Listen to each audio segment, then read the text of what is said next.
It's your daily dose of Donna. Welcome to the show. Today is Tuesday, October 14th. It is a cold, stormy, rainy day here in Los Angeles. OMG. I woke up to a pouring rain. How is it where you guys are? I heard that there was some sort of nor'easter, whatever that means. I know that there's airports closed or something. I mean, I feel like there's bad weather everywhere. And here in Los Angeles, there is bad weather. So we are struggling over here too. You guys, I'm with you. Wherever you are, I'm with you too. How is everything going where you guys are? I hope everyone is having a lovely beginning of the week. I know it's already Tuesday, but we've got a really fun show for you guys today. We're going to keep it nice and light, other than the fact that we're talking about literally a car crash and figuratively. And that's the Baldwin household. They're not having a good week. Can't wait to talk about Hilaria. We're also going to have a lot of fun talking about sister wives. Don't worry, we're going to get a sister wives conversation in a little bit later. And Jen Aniston and Bachelor Gerry. Oh, those of my OG people, you guys are going to have fun because his name is not Gerry. It's Gary. Gary. Bachelor Gary. Gary. AI Gary. He made fans cringe. Jennifer Aniston made fans cringe. We also have some Bachelor stories, HGTV Bachelor stories, an update on Dr. Wendy, a little bit of an update on Dr. Wendy. What else do I have on the docket today? John Mayer is reportedly dating someone new. Do we care? Oh, and a little Ellen Greenberg stuff. We've got a lot going on today. So everyone make sure to hit that subscribe, hit that like. Make sure to give Daily Dose of Donna some love and do the sprinkler. It's your Daily Dose of Donna.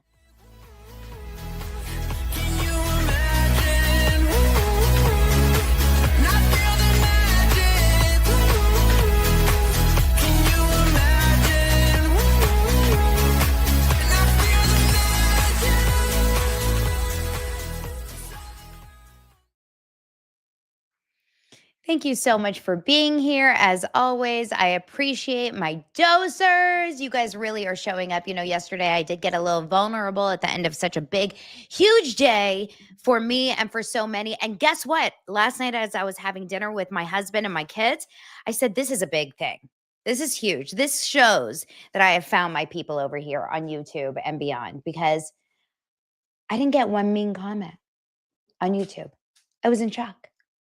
Normally, whenever I talk about like anything about, personal, vulnerable stuff, I get like a smattering of mean comments, people calling me names and stuff. I didn't get one. I didn't even have to delete a comment. I didn't have to block anyone. I didn't have to do anything.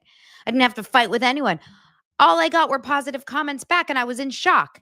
I was like, wait, I found my people. So dosers, thank you so much for putting a smile on my face. It really meant the world. It really was super, super friendly and nice to like go back through my comments and say, oh, it felt so good. I was like, I found my people. I was so excited. That being said, it was a really nice overall day and evening. And then I got into bed early and I did get to watch Sister Wives. Oh my God. You would think this is a joke. The show was called, last night I even took a picture and I posted it on my stories. The show of Sister Wives, I know it aired on Sunday night, but I was obviously very busy on Sunday night watching the news. But it was called All About Eggplants. It was called All About Eggplants. And Mary literally had a paint and wine and paint party. And we'll talk about this at the end of the episode. But what? Dinner time with an eggplant? This chick wants dick. Okay? She's dying for it. Mary did not get enough. Cody thinks he's a man, like, oh, I like sex. But Mary needs more. Okay, Mary didn't get enough eggplant during her marriage, and she needs more. We'll get into that. Yeah, Patricia says Mary needs to get laid. We'll have a fun conversation about that in just a bit. Any other stuff that I wanted to update you guys on? Oh, Patreon. Oh, I was so impressed, you guys. Patreon community is growing. For everyone that leaves, I get more people that join, which is just so cool. And later today at 5 p.m. Pacific time, Wrigley's going to be in here fighting with Murphy, which is going to be real fun. I'm going to have to kick the dogs out in just a minute.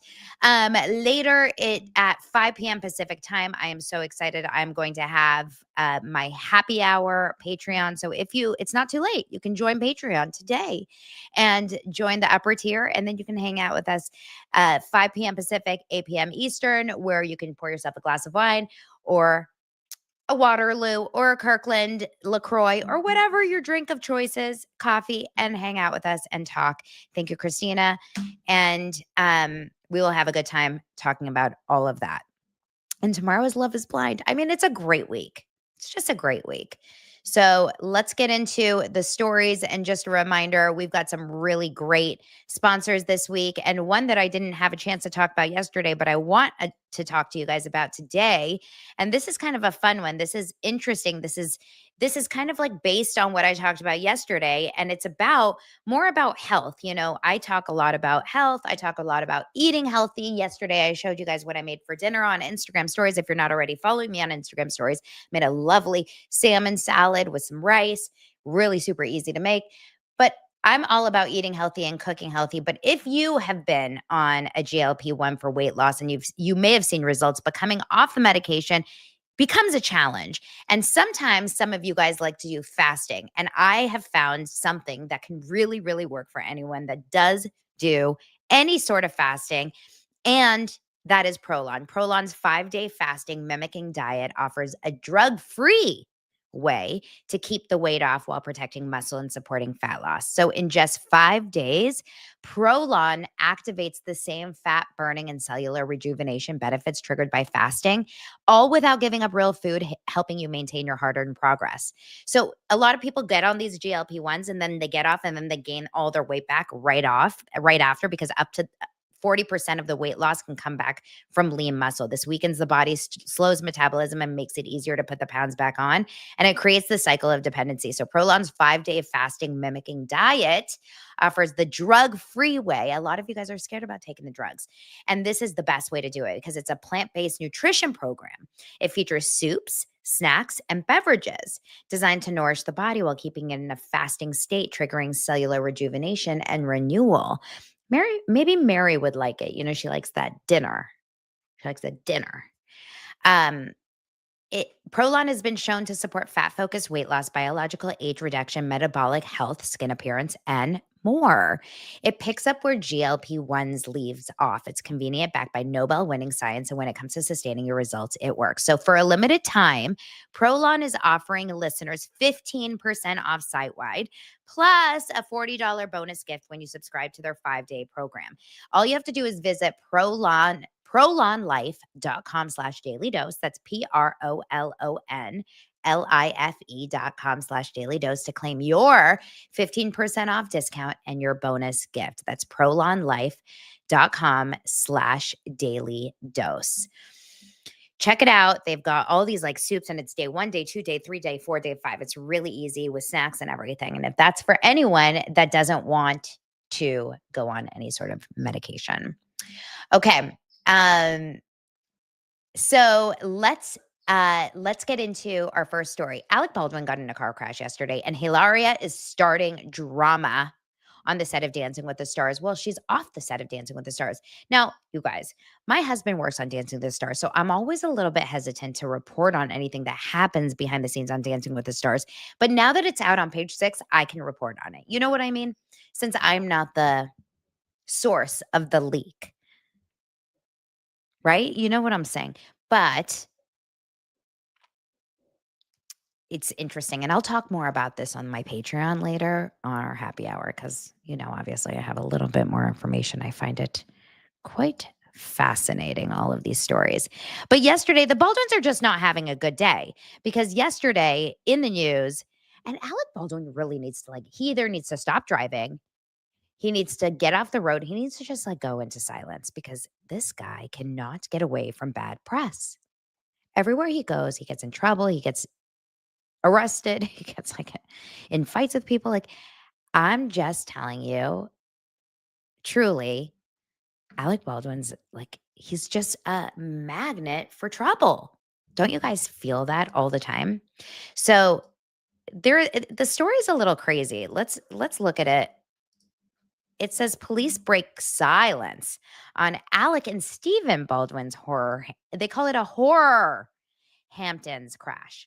A horror Hamptons crash. That's hard to say. Horror. You know what's another word that is hard for me to say? This is kind of random. Grasp. I mean, gasp. I gasped. Gasped. Try saying that. Gasped. I gasped. Hard. Okay, let's keep going. It says, new details have emerged in Alec and Stephen Baldwin's horror Hamptons crash on Monday. I'll tell you a funny story about Stephen Baldwin from Dancing with the Stars in just a second. It says the 30 Rock star, who's 67, who was driving his wife Hilaria's Range Rover with his brother Stephen as a passenger, slammed into a tree, causing severe damage to the vehicle. They escaped injury in the smash, with the police issuing a statement revealing further information about the incident. It was at 12:01 yesterday p.m. It was a white Range Rover. It struck a tree. There were no injuries reported or summons issued, and the contributing factors to the accident were just slippery and wet. That's what she said. Roadway conditions. So that's the car that we've seen before. And the picture of the crash, I would think that they would show it in the article about the crash. JFC. Are they not going to show it? Oh my God, they don't even show it in this freaking article. Anyway, the picture shows the car crashing straight into a tree. Now, let me find. Alec Baldwin opened up about it and said in a video, let me pull it up. Alec and Hilaria updated on the crash, and he shared a bizarre claim about what caused his car crash in the Hamptons. He was driving his wife's Range Rover with his brother, and he says, "This morning I was in this car accident. This guy cut me off in front of a big garbage truck the size of a whale. To avoid hitting him, I hit a tree. I hit a big fat tree." Why is he? He's fat shaming that tree. And if Blake Lively was involved with this, she would probably sue him, don't you think? She probably would. She would say, "I don't understand why you're fat shaming that tree." And she'd probably start a CRD complaint against the tree, don't you think? Let's watch the video that he posted himself. I just want to post a quick message. I got all this inquiries about my car thing this morning. I was in a car accident this morning. I'm fine. My brother Stephen was out visiting me on Long Island, and we spent the weekend out there for the film festival. I do want to take an opportunity to congratulate everybody on the staff of the film festival, David Nugent, and everyone, Casey. Okay, everyone. Get to it, I can't think of all the names. Our board, our sponsors, Stuart Suna, my co-chair on the board, Randy Mastro, everyone on the film festival. I want to thank them. I'm leaving out a significant number of names. But this morning I was in this car accident. A guy cut me off in a truck, big garbage truck. I mean, a garbage truck the size of a whale. I've never seen a garbage truck. It must have been something commercial for taking away material from construction or something. It was the biggest garbage truck I've ever seen. Anyway, I won't go into the details now and bore you, but to avoid hitting him, I hit a tree. I hit a big fat tree and crushed my car, my wife's car. Guys, the garbage truck is fat. The garbage truck, he's literally, everything is the garbage truck is a fat whale. The tree is a big fat tree. Everything is so fat and big in Alec Baldwin's life. Why is everything so fat and big? It's a big fat tree and a big fat truck. I've never seen anything so big. I've never seen a garbage truck this size. It's so big. Huge. It was an eggplant tree. All of a sudden, Mary's like, Did you call? Did you call? He talks like Trump in real life, like his SNL character. It was a huge tree. Oh my God, this is like a caricature. It was a huge garbage truck and it was a huge tree. Oh my God. It's so good. This is a joke. They better make fun of this on SNL, his video. I crushed my wife's car. I feel bad about that, but it's all fine, and I'm fine, and my brother's fine, and blah, blah. Congratulations to everybody on the film festival. Thank you to the East Hampton Police Department, the town police department, for coming to my aid. They came in and we filed a report with them. Officer Gherkin. Okay, so that is the story of Alec Baldwin and his big fat tree. Oh my God, Nuna. That's so true. She says, and so was his kid, if you're old enough to remember. Oh, I can't believe that you reminded me about that. He did say that about his daughter, Ireland. Oh, no.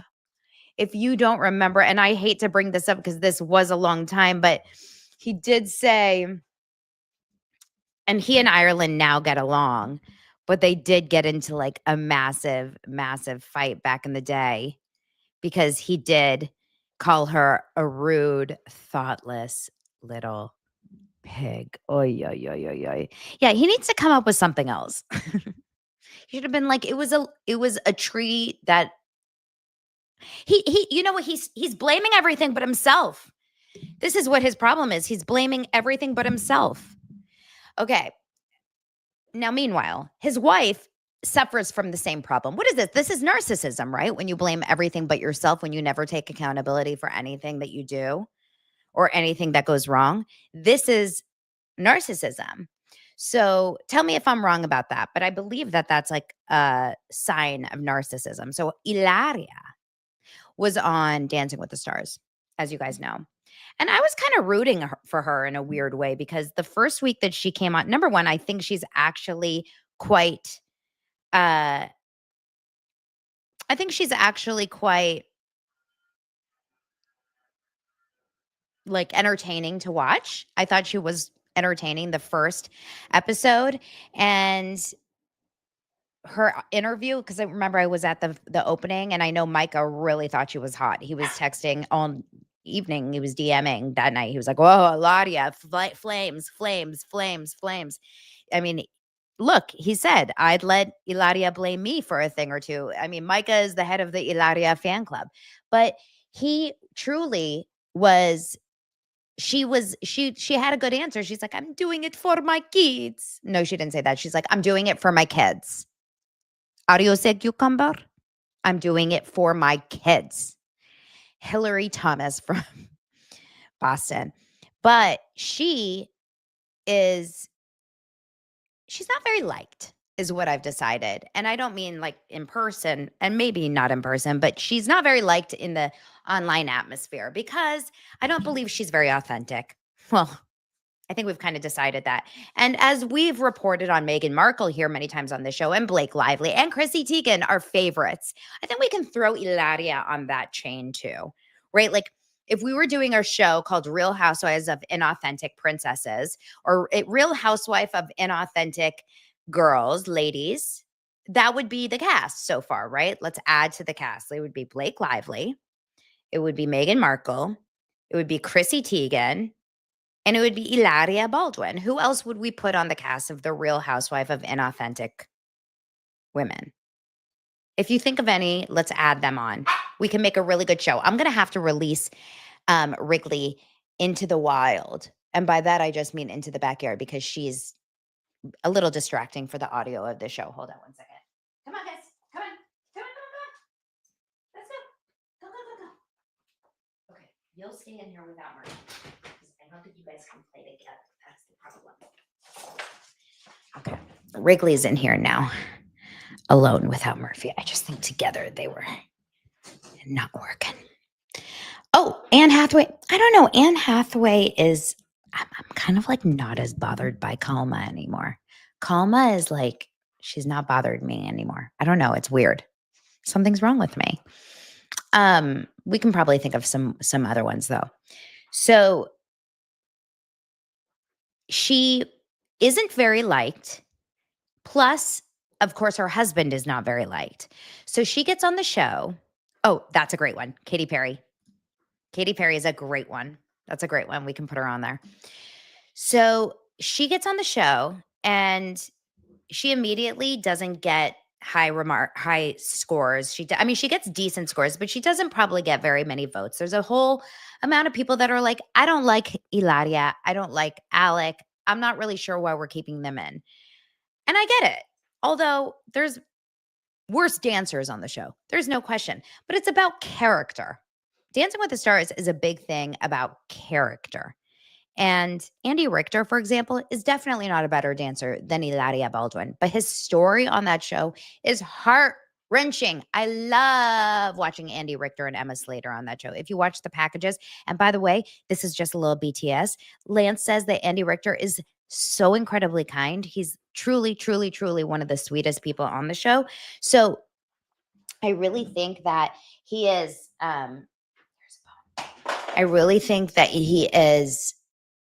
his heart is so, like, people see through that stuff and they want him to stay because he is such a kind guy, you know?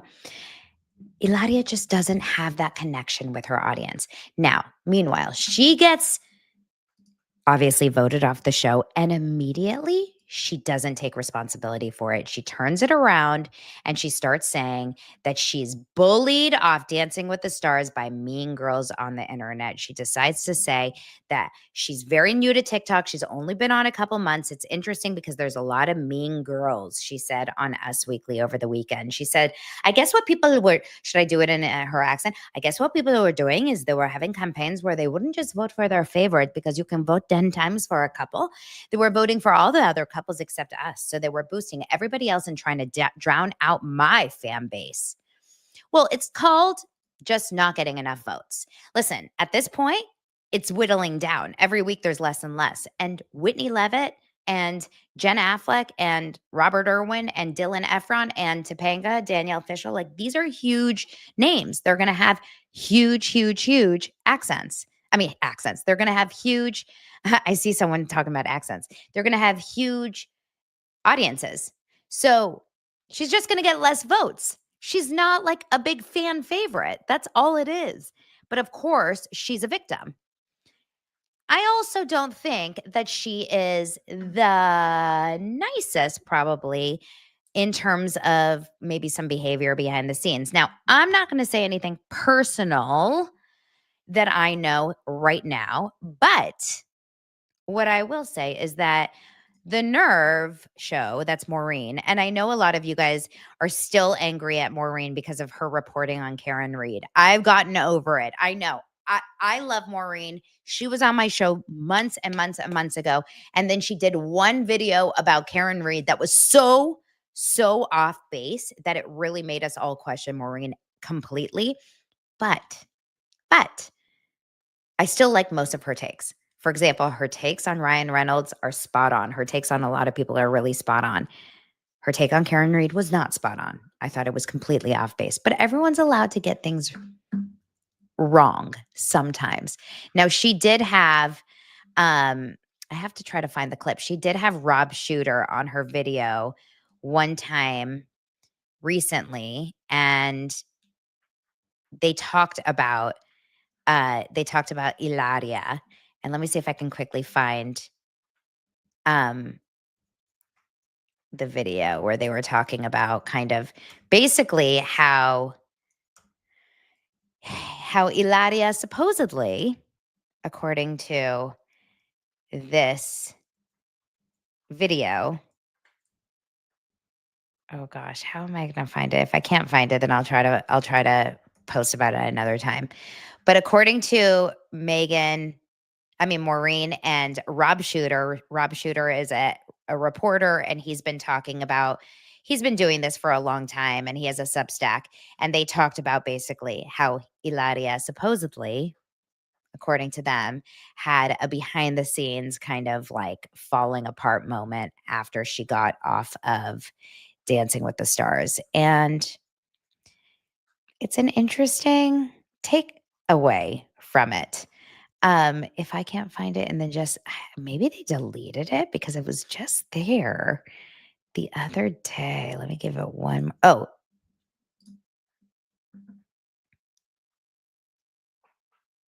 let's watch this. I think this is it. Hold on. Here we go. Oh my gosh, I see your super chat. Just give me 1 second. I'll look at it in just a second, Tito. See, I'm Hilaria Baldwin. Here we go. Baldwin explodes after Dancing with the Stars elimination. Insiders tell Shooter Scoop, that's Rob Shooter. Go subscribe to his Substack, the Naughty But Nice Substack, that the Dancing with the Stars contestant, because it's really serious. We're really doing serious shit over here. Quote, completely lost it backstage after being eliminated during Disney night. Furious at producers, judges, and even husband Alec Baldwin. She was livid, spills one source. She thought she was a front runner and couldn't believe it was over. When the cameras stopped, she went off. According to insiders, Hilaria accused producers of, quote, sabotage, claiming they gave her the wrong music, the wrong choreography, and then blamed Alec's friends for not voting. Ay, caramba.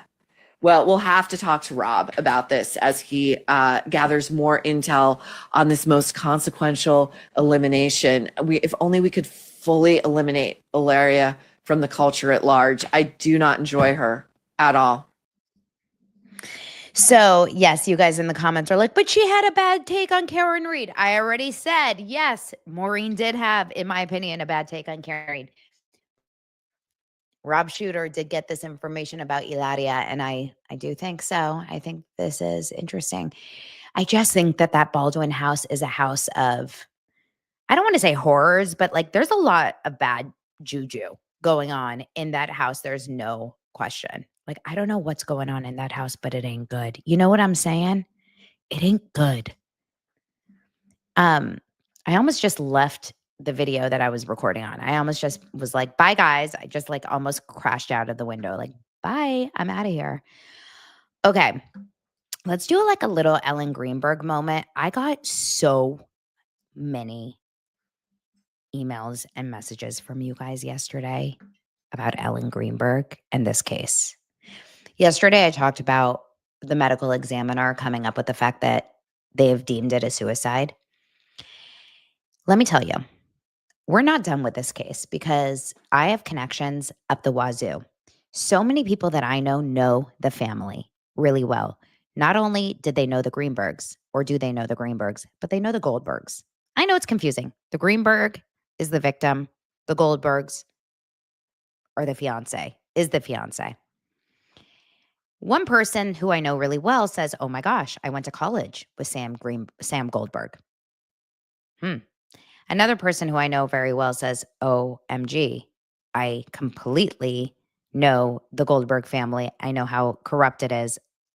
You know, this, and this, and that. They're totally covering up the murder. These are all DMs and messages I'm getting. Another message I got was, I'm really close friends with the woman who plays the best friend, the woman who is the best friend of Ellen Greenberg, and she's in all 3 episodes of the documentary. So I'm working right now to get a few different people on the show that we're going to have to continue the conversation. I'm not done, okay? I am not done with talking about the show. I mean, about this case. I am very, very immersed because it does give me a little bit of a Karen Reed energy, and it does make me feel very like corrupt vibes. Now, Dumois, who I haven't talked about in a long time, you know, I'm friends with Du. You know, I've been on her show a few times before, but I know a lot of you guys have a bad taste in your mouth because of the Blake Lively stuff, but I like Du. I think she's great, but she had Jonathan Mark, a medium. I believe it was Jonathan that she had, right? Yeah. And I'm actually working to get him on my show too. He's a medium and he comes up with, if you believe these things or not, I don't know. I tend to believe them, but he tends to kind of like speak medium wise with people who have died and tries to figure out these unsolved murders. So she was on, she had him on her show in 2024 and they talked about this. So I'm going to play a little clip from Instagram where she revisited this clip. And I think it's interesting. Check this out.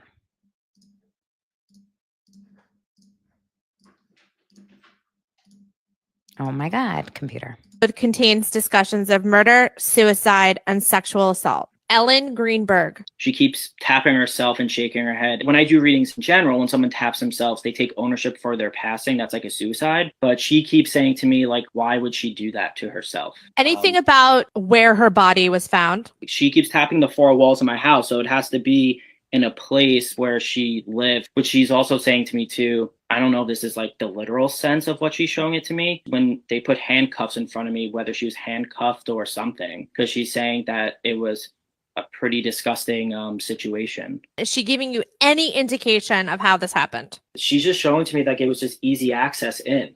And How, like, easy though? access, I don't know. Who did this to her? Is she giving you any sense? I don't know if she was like married or dating someone that was with her, but it just seems like a jealousy thing. It doesn't look like a suicide to me if that's what it's being presented as, if I'm being honest with you. The following episode. And remember, this was a year ago. I wonder when they even like really talked about this and why they talked about this. This was before the documentary came out. I'm so curious. I should actually text her and ask her why they even started talking about it. But it's very, very fascinating to me, this case. And it's very upsetting. And it's corruption. I mean, true corruption. Now, there is a subreddit called Ellen Greenberg, where if you are in the Reddit world and you're interested in that, I know a lot of us that were following the Blake Lively, Justin Baldoni case, you know, relied heavily on the Reddits because that's where a lot of the court documents were being posted, etc. The Ellen Greenberg Reddit is very fascinating. A lot of people are posting stuff that you wouldn't find anywhere else. A lot of connections with Sam Goldberg and his family and kind of how they all are, you know, connected. His parents, Sam Goldberg, comes from parents that are incredibly wealthy. His parents are Mindy Goldberg and Richard Goldberg until 2012. Remember, she died in 2011. His father owned All Star Shredding, a confidential document destruction and recycling company in Newcastle. That's weird, right? Now, meanwhile, I'm not saying Sam did it. I'm just saying, in my opinion, it seems like it had to have been done by someone that is fairly close to her, because there was no forced entry other than what was, you know, seen. They had cameras of people walking in and out the entire day. And there was no screams. You guys, it feels pretty clear to me, in my opinion, that it is very much a cover up, and that she was obviously murdered. And that, in my opinion, this is completely my opinion, that I believe her ex-fiance did it. And he was also definitely abusing her with the amount of bruises. And that, you know, I think that, I don't know why he did it, if he was unhappy with her or if he didn't want to marry her or if he just was an abusive man or what. And then the fact that he covered it up with his prominent uncle and cousins, who was a prominent judge and an attorney, that basically stole her laptops and phones later that day or the next day. They were all very connected to Josh Shapiro, and everyone had a very uppity up connection. You know, Josh Shapiro, as you know, is very much in the news these days. He, of course, is the governor and at the time was the attorney general. Everyone is kind of in the very connected with, like I said, with Jewish geography. And the, Philadelphia Police Department was very connected also, and they got involved with the medical department. And that's kind of how it all worked out. A lot of my listeners are from that area, are also Jewish, and everyone knows everyone. Like, I have a listener who literally said that Ellen, who died, worked as a camp counselor for their mom. Like, it's crazy, the connections. So there's a lot of, it feels very close to home, this case. And I don't think we're done talking about it. So we're going to keep talking about it. Don't you worry. Let's move on to another story. How about we talk about this weird ass Jennifer Aniston out of nowhere comment. Have you heard about this comment? Jennifer Aniston is an oddball. Now, I don't mean to say this in like a mean way. She's never said anything that has like offended me so much. She's kind of always just stays into her own lane. You know, she does her thing. She just drinks her smart water and does her Pilates and eats her healthy food and like goes to Cabo. I mean, that's kind of what I find from Jennifer Aniston. She doesn't upset me in any way or whatever. But this comment kind of came out of nowhere, and she's tending to upset a lot of people with it. So Jennifer Aniston did an article. Let me figure out exactly where this article was. It's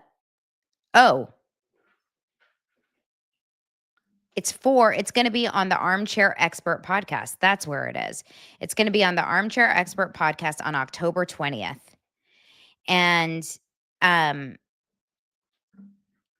it's Jennifer Aniston. And basically in this free little clip, it says that she says there's a reason Jennifer Aniston, this article says there's a reason Jennifer Aniston decided not to adopt children following her 20-year battle to have a baby, which ended several years ago after trying IVF. She said, there's a point where it's like out of my control. There's literally nothing I can do about it.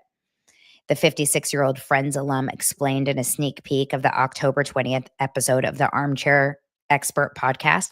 When people say, but you can adopt, she says, I don't want to adopt. I want my own DNA in a little person. That's the only way, selfish or not, whatever that is, I've wanted it. Jennifer, who's made peace with her infertility, continued. It just wasn't in the plan, whatever the plan was. It's very emotional, especially in the moment when doctors say, that's it, because there is a weird moment when that happens. Now, listen, if you are someone that has struggled with infertility, I think this is going to be very triggering for you. If you are someone that has adopted or needed to adopt or has been adopted, this is going to be very triggering for you. I'm curious how she thought this statement was going to go, especially in the day and like where we are in this world right now, where people are very, very offended and very easily upset by everything. You know what I mean? Thank you, Christina. She says, can we get the likes up, please? Yeah. Hello. So it's really interesting to me. I asked ChatGPT what people's reactions overall were for this. And it says Jen Aniston recently opened up about her long battle with infertility during a Harper's Bazaar cover story interview published on October 14th. She says that despite trying for over 2 decades to have biological children, she ultimately chose not to pursue adoption. She says, I want my own DNA. Public reactions have been sharply divided, with swift backlash from some who view her words as tone deaf or dismissive of adoption as a viable path to parenthood, while others defend her candor as a raw expression of personal grief and desire.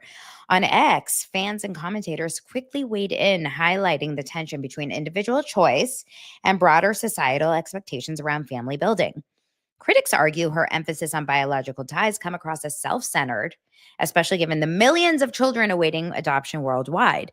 One user called it brutally tone-deaf, adding millions of kids need homes, but celebrity empathy apparently stops where genetics begin. Dressing that up as honesty doesn't make it any less self-absorbed. Another expressed frustration on behalf of adoptees, saying it undermines those who turn to adoption after fertility struggles. By disrespecting people who can't have children who do resort to adoption, you can't undermine and insult those people. But on the supportive side, many applaud her vulnerability in rejecting the pressure to just adopt as a fix-all, noting that adoption is a profound but distinct journey not suited for everyone. They say, I salute Jennifer Aniston's honesty. Adoption isn't for everyone. Another emphasized the practical barriers. Adoption is also really difficult and expensive. Obviously, she can afford it, though. Let's be real. So I'm curious from you guys. I am so interested by this. I find it definitely a choice to say this out loud if you're Jennifer Aniston. It is very personal to say it out loud. Like, to say it out loud is a personal choice. But you can't expect to say this out loud and not expect to get blowback. There is no way you're not going to offend someone if you say that out loud. If you say it out loud, you're going to offend someone, because if you're saying adoption is not for me, I want someone to have my own DNA, anyone that has either been adopted or wants to adopt is going to be upset. There's no way. How can you say that and not offend someone that is adopted or that wants to adopt or that has no choice but to adopt because they want children and they're not willing to be okay with not being able to have kids, right? So it's so like sensitive that it's almost wild that you would even wade into this just to like expose her truth, my truth, you know? Now, Sloan, this is interesting, says, I was adopted. I'm not upset. Oh, that's interesting. I like that. You're very rare, probably, though, Sloan. You're probably one of the few people that can read things without being upset. Now, I wasn't adopted. I didn't have to adopt. I did have a little infertility issues, but luckily I was able to overcome those with some medical help. But I'm very interested by people that have had infertility issues and have had to adopt, if this upsets you or not. Okay, let me see some of your comments. I don't feel Christina says, I don't feel she said anything bad about adoption. She definitely didn't say anything bad about adoption. She just said, I don't want to do it. Maddie says, I can't judge around the subject. So many circumstances and feelings. Aunt Clara says, who says her DNA is so damn great? Not me. Aunt Clara. Kirsten says, I'm surprised she said anything because she's usually guarded. She can say what she wants as far as I'm concerned. Her opinions don't affect me. Yeah, that's what I'm saying. Like, it doesn't affect me necessarily, but she is usually so guarded. She usually keeps all of those walls up. So that is so interesting to me that she decided to kind of let that down into something that is kind of motherhood and these kinds of situations are pretty sensitive. So it is really kind of wild that she decided to do that. I find it fascinating that she decided to. She should be able to express herself in exactly what she's feeling because it's her own personal journey. Yeah. Jen says, we adopted our beautiful children and I pinch myself every day. That's so sweet. I love that. VB, my ex was adopted and I didn't find out for 10 years. He was scared to tell me. Wow. I wonder why. That's so interesting. Christina, my stepdad was adopted and he basically adopted me. Aw. You guys, I love you. I love your stories. Genergy has 2 cats, a dog, and a llama. Dolly says, do we want her adopting if she doesn't want to? Nope. Yeah, that's actually really true. You know, Maddie brings up a really good point too. Maybe she said it because for the last 2 decades, every single interviewer has asked her, didn't you want children? That's a really good point too. Maybe people have been like literally hounding her forever saying, why didn't you have kids? Why didn't you have kids? Why didn't you have kids? And finally she was like, because I couldn't. I can't. And I didn't want to adopt. So shut the fuck up. It's really interesting. Now, people always say, why do they always ask women? Why do they always ask women? Why do they always ask women? Do you really think that that's the case? Because Seth Rogen always, like, I always know that Seth Rogen is choosing to be childless. Seth Rogen and his wife, on purpose, do not have kids. Like, it's a known thing that he and his wife are happily married without kids. How do we know that? I'm assuming because people have asked him, right? Or do you think that's something that they offer up? Do you think it's really only something that is asked of women, or do you think people are asking men the same questions in interviews? I bet they're asking men the same thing. Do you want to settle down and have kids? Would you like to settle down and have kids? Maybe just women are more sensitive about the question, but I bet they're asking men the same question, no? Or am I being like ridiculous? Like, for sure women are getting way more pressure about that question. Interesting. Oh, same with the wrestler guy too. Is that John Cena? Remember when I had the biggest crush on John Cena on the show? You guys, were you here when I was obsessed? I like was dying for Nikki Bella and John Cena to marry, like dying. I was obsessed with their relationship. Like, I needed them to get married, and I was so sad when they broke up. Kids don't bring happiness to a marriage. I think it has to already exist. No shit. Kids actually make marriages 10 times harder, if you want to know my honest feeling. Literally. Guys only get it once they're married and don't have kids yet. That's actually really so true. Yeah, they don't ask single men. Yeah, that's true. That's actually true. Yeah, they're not asking Leonardo DiCaprio, right? They're not being like, hey, Leo, when are you having kids? They're like, are you going to get married? That's interesting. Okay, let's go to another awkward story. And this one is about former Bachelor, Gerry. Hello, Gerry. Have any of you guys been around here for Bachelor Gerry? Gerry. Let me pull up some of these super chats because you guys have been around for a little bit here. RR says, Anne Hathaway is a great actress. She uses her talent very well in interviews. Comma.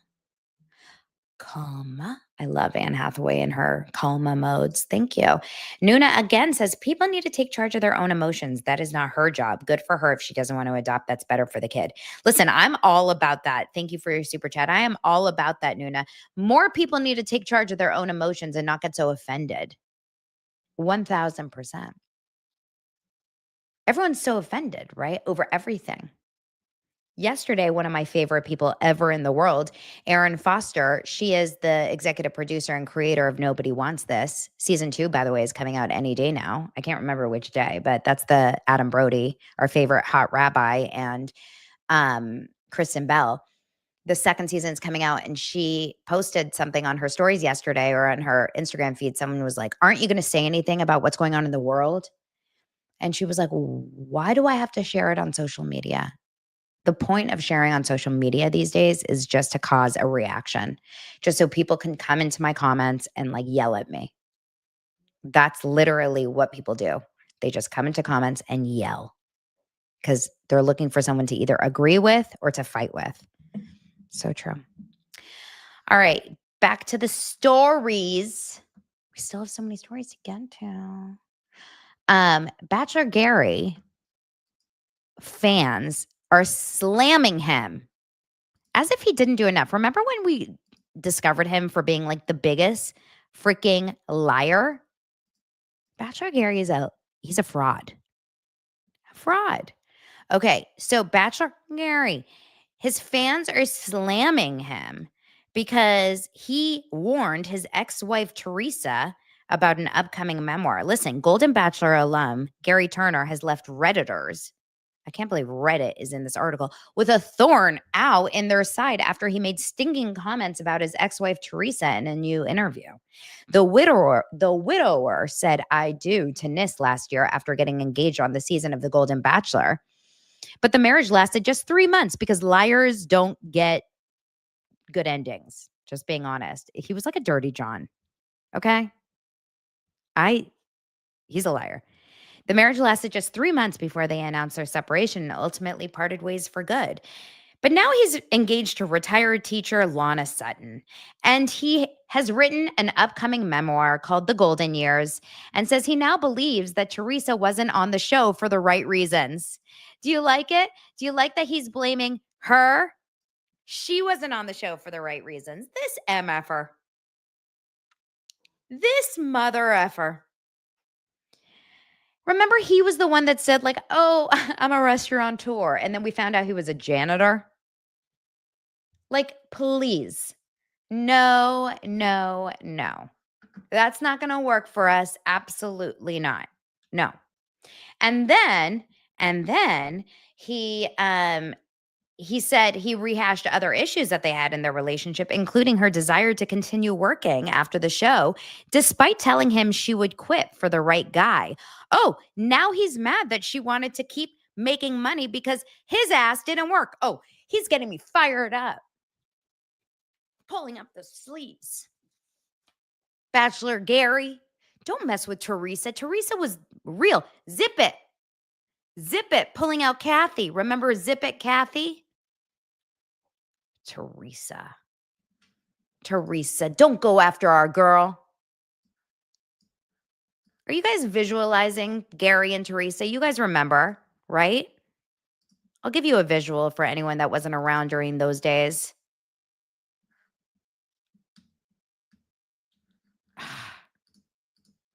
I'm livid over this guy. He's trying to paint her that she was an opportunist. He even had a word of warning for her saying that if he's worried about her reading the memoir, he goes, I'm not worried. I think she should be worried. Excuse me, what? Excuse me, huh? I think you should be worried, Gerry.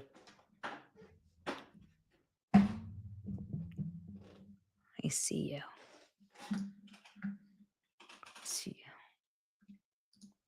I don't like men like Gerry. He's Ryan Reynolds. He's Ryan Reynolds in an older body. Snake.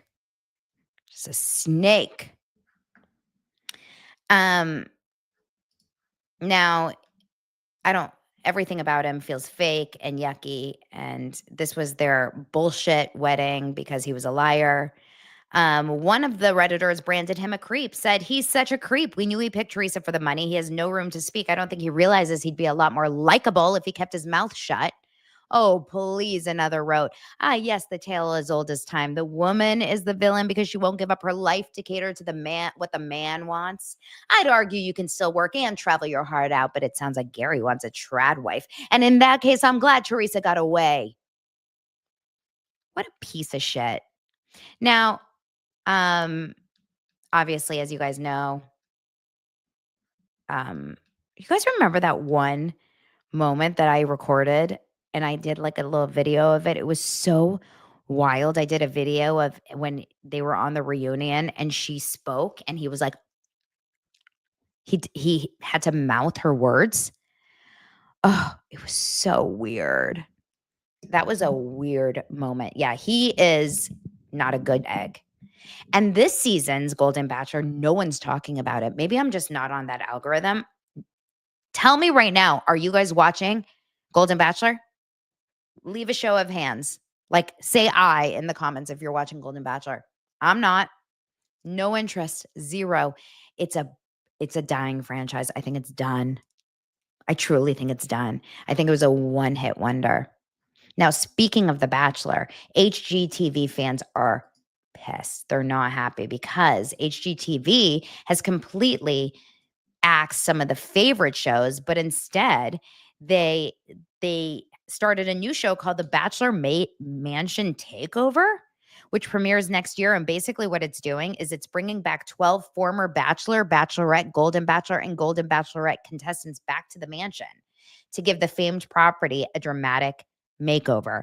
Now, this is like, they're really desperate here on the Bachelor franchise. They have no idea what to do. They have no idea like how to kind of like revive it. Now, Taylor, Frank, and Paul will revive it. I think, for a lot of the younger crowd. But if you guys have been on Instagram at all today and you follow any of these Bachelor people, I just saw one. I saw Tayshia, who was on one of the seasons that I watched. She posted on her Instagram this reel. I'll let you guys see it really fast. I don't know if anyone's interested.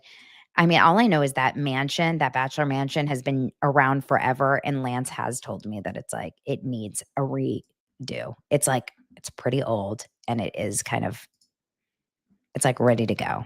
Here, watch this little trailer. Oh, this is just a picture of it. The host is going to be Jesse Palmer. The judges are Tayshia and Tyler Cameron. He's also like an HGTV guy. The competitors are going to be random Bachelor people. Obviously, you guys know Joan. She was the Golden Bachelorette. I don't know a lot of these people. Sam, Jill, Dean. I do know I know Courtney. I know Sandra because she was on Golden Bachelor, but I don't know Jeremy and Brendan. Maybe you guys do. I know the older ones. I know Chris. I don't know Noah, Tammy, or Alicia. Okay, here's the trailer. Do you know something? I might know something. I might know something too. What's the thing you know? Oh no, I can't tell you until you tell me what you know. Well, I can't tell you what I know. Well, then I can't tell you what I know. Okay, fine. Do you know something? Do you know? Okay, so there you go. Another day, another reality show that probably 6 of us will watch. Just being honest. Just being honest. Where do I want to go now? Where do I want to go in the history of America? What is this video about, Wendy? Do I care to talk about that? Okay, let's just go into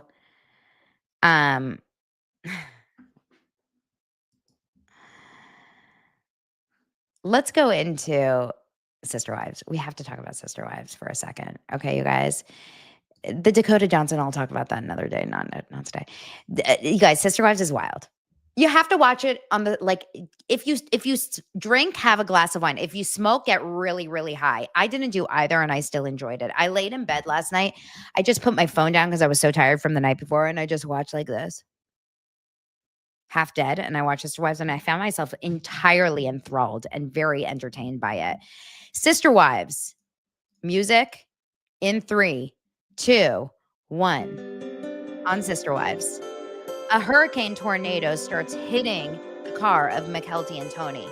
Gulf-size, crater-size hailstorms hitting their truck as they're driving to North Carolina. But thankfully, they found a Best Western to pull into. And Tony was like, oh man, I think I have a scared wife and scared kids. Not good.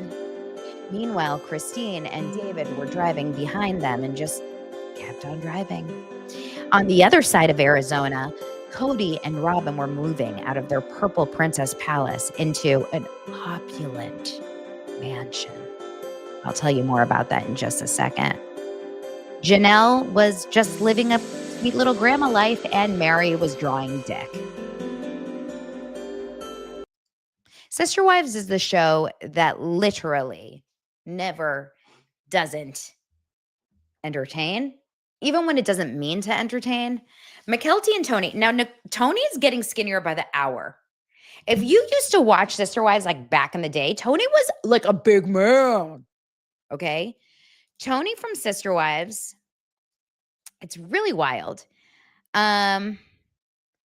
Before, let me try to get a picture of how he used to look. I learned so much about Tony in this episode also. So Tony, okay, here we go. Tony used to look, and I'm happy for them that they've lost all this weight. Tony is McKelty's husband. The picture of him on the left is not even the largest that we've seen him. He used to be very large, okay? Very large. He didn't look very healthy. Now, he's very skinny. And in his confessionals, he looks incredibly skinny. And even less than that, like even more, or I should say, look at his Instagram. Hold on. You guys are going to die. he posted this picture and I couldn't believe it. There's so much. He's also, oh my God, where do I even start? We have to do a whole episode about Tony, I think, like a deep dive on Tony. I used to be obsessed with like learning. Look at him. Why is he grabbing the stair? I think that Zach Peter needs to do a copy of this picture for his thirst trap. Like, forget doing a picture in front of the gym.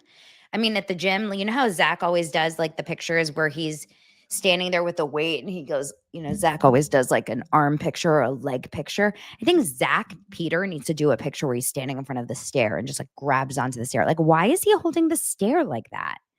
Is that sexy? Is this what men do to get women? Is he trying to hook up?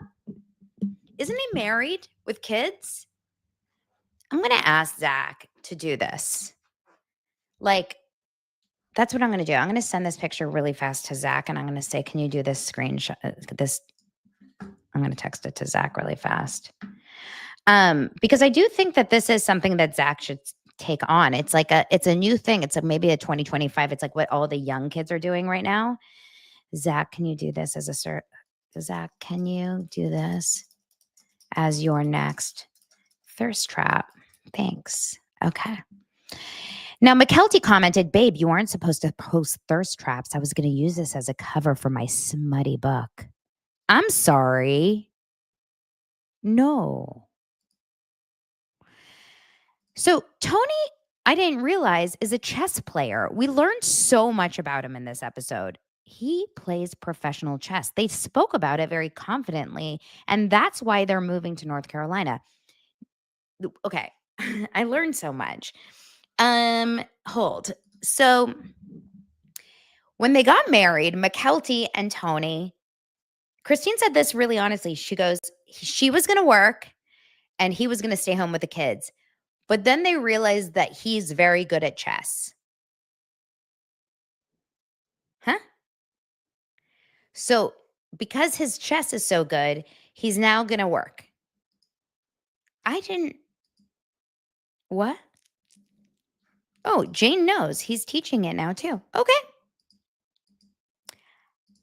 Can I ask one of you guys to do Daily Dose of Donna a solid? Please, one of you take a chess class immediately from Tony. I will go fund us and pay for that chess class. I would love. Oh, is it chess with benefits? Chess with benefits. That's Micah is flirting in the comments. Okay. Micah is Hilaria in the comments. Sounds like it. Now, they moved to North Carolina, and while they're doing that, they're going. It's very dangerous. I felt like we were watching Twisters. I was like, is this, what is that? What's his name? Glenn? What was his name from Twisters? Or Helen Hunt? I was like, I'm scared. But luckily they found shelter. And they were like, people were so nice when we found shelter. So they found shelter. They ended up getting to North Carolina. Christine and David were there. And then we found out that David is a storm chaser.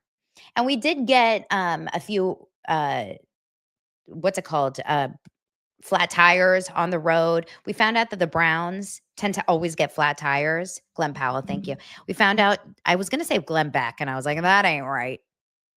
We found out that the Browns always get flat tires on any road trip that they ever go on. So this was an issue. They had multiple flat tires, but they made it. They made it to North Carolina, a sweet little house. They live in a forest. I don't even know. They're there. And then they got to connect with Janelle and all the grandkids. And they're raising preschools of kids. So many kids. Okay, sweet. All good. Now, next storyline, of course, we have Mary. She decides, because Mary doesn't have a story anymore. She doesn't have a lot of kids to be around. She has Leon, which is her one child, who I don't think Leon really wants a lot to do with Mary. I'm just being honest. I think Leon's moved on and moved out. So it's Mary and her friend Jen, who I secretly think they're lesbian lovers, and they just look at the eggplant and they say, how can we incorporate that? That's just my opinion. But when they are actually, trying to make storylines, they invite two friends over who maybe they found them on Central Casting. I didn't realize that they actually had this gaggle of girls that come over. They start pouring this wine that was a color that I didn't realize was legal for wine. And one of them, they threw under the bus. They were like, I think she got drunk. She got drunk, and it's because they started to do this. I'm going to try to find it really fast. They started to do this wine night based on eggplants, a wine and painting night. And I don't know who came up with this idea. It's not necessarily something I would choose. I mean, I guess I would just, what I would do with my girlfriends if we did this? We'd be like, come over, let's do a wine and painting night. And then we would just say, fuck the painting and just drink wine. That's what we would do. And then we'd end up at the restaurant down the street and drink martinis. We probably wouldn't end up like actually doing the wine. The painting, but like everyone can have their own thing. It's fine. I don't judge. Except I do judge. And then they're painting, and they throw this one friend under the bus. She goes, I think, I don't know if her name was Christina, Kathleen, I don't know, who cares. And they go, I think, oh, Hillary. Listen, she was so excited about her painting. Yes. So, without further ado.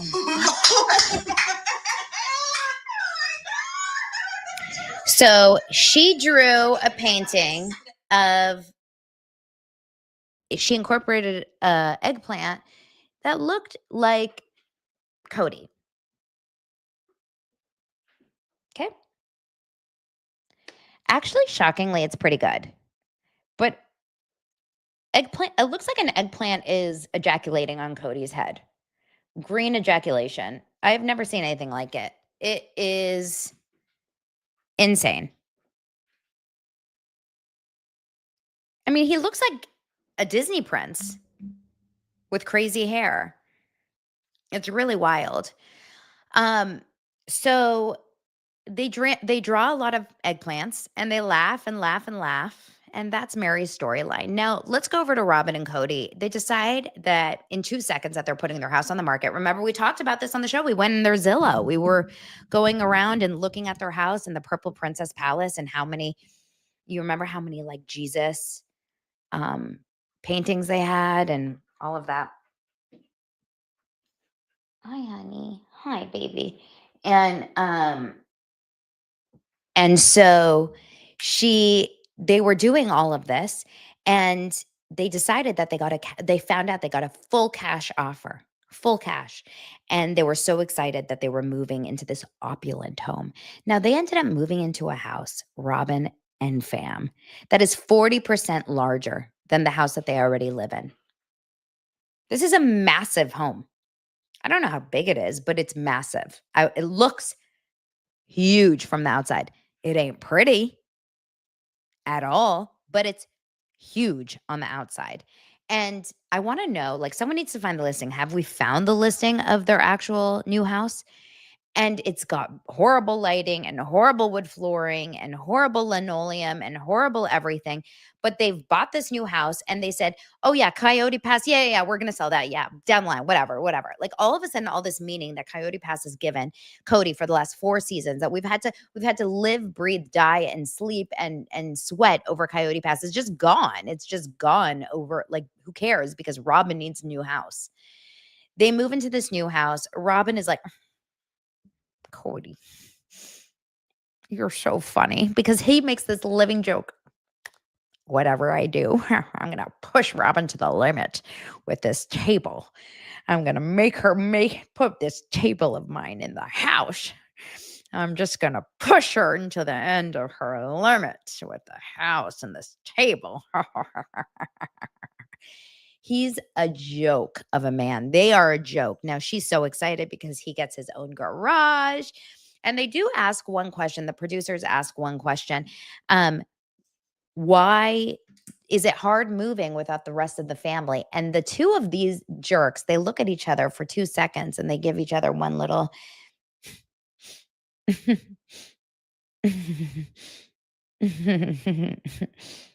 next question.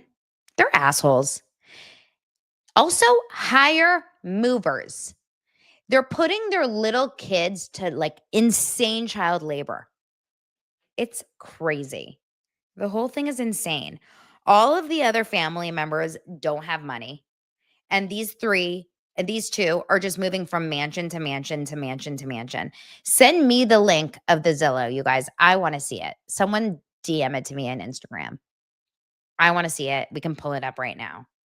The new one. Someone says, Blair says it's $2.1 million and 8,000 square feet is their new house. Like, what is he doing? I mean, I understand that he's been on a reality show for 18 years. By the way, Zach Peter did respond back about Tony's thirst trap, and he goes, what the fuck is that? He didn't even say who is that. He just said, what the fuck is that? So I think he thinks it's cute. So, yeah, we'll have to take a look at that house in just a little bit and check it out. It will be a interesting development to see them, you know, they're grifters. You guys think other people are grifters. I think the Browns are grifters. Anyway. Well, you guys, thanks for hanging out with me today. This was a fun one, a light and tight episode. I appreciate you guys here. I'll see you at 5 p.m. today. We'll have fun with the opulence of Cody Brown's house. Opulent. I'll see you guys later. Bye.